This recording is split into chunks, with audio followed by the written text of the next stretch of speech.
The humid air of Vietnam clung to Private First Class Jack Miller's skin like a second layer of sweat-drenched clothing. The year was 1968. At just 19, Jack was thousands of miles from home, caught in a war he didn't fully understand. He had grown up in small-town Iowa, where cornfields stretched to the horizon and war was just something you read about in textbooks. Now, the world was very different.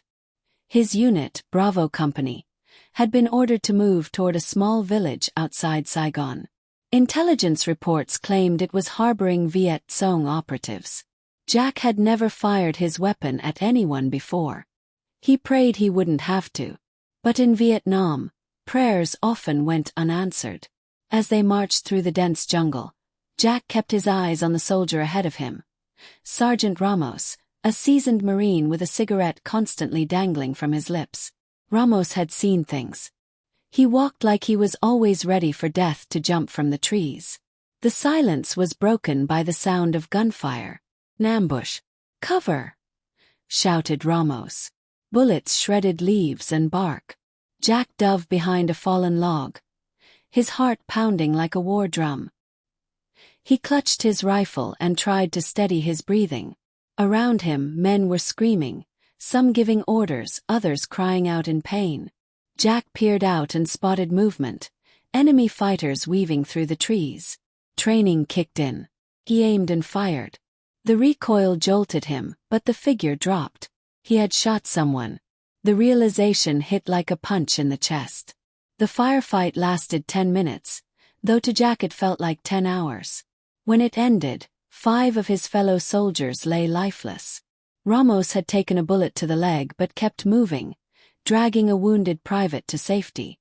"Welcome to hell," Ramos muttered as medics arrived. Later that night, Jack sat alone, staring at the jungle that seemed to watch him back.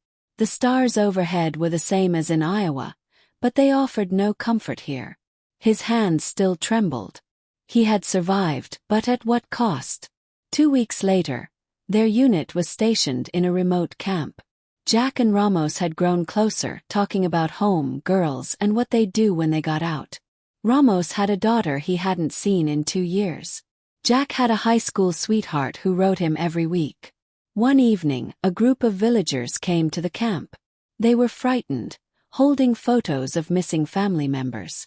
Among them was a young boy named Min, no older than Jack's little brother. He clung to a photo of his father, who had disappeared after being taken by South Vietnamese police. Ramos knelt and offered Min a chocolate bar, which the boy accepted shyly. Jack felt a pang of guilt. The villagers weren't the enemy. They were trapped between 2 giants, crushed beneath politics and power. That night, Jack wrote in his journal, "This war isn't black and white. It's 1,000 shades of confusion. We shoot to survive, but sometimes I wonder what surviving even means here." Weeks turned into months. The war dragged on. One morning, Bravo Company was ordered to patrol near a river known for hidden landmines. Jack walked near the rear, his senses sharp. Suddenly a blast. The world erupted in fire and dirt. Jack was thrown backward, ears ringing. When he came to, he saw Ramos lying nearby, his leg mangled. Blood poured from the wound. "Medic!" Jack screamed, rushing to his side. Ramos grabbed his arm.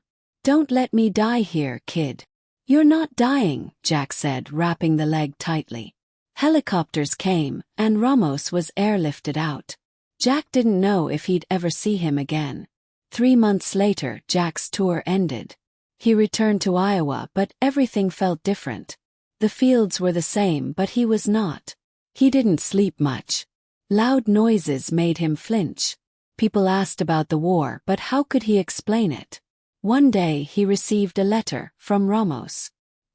He was in a veterans hospital in California, recovering. The letter was short but meant the world. "You saved my life. If you're ever in San Diego, beers are on me.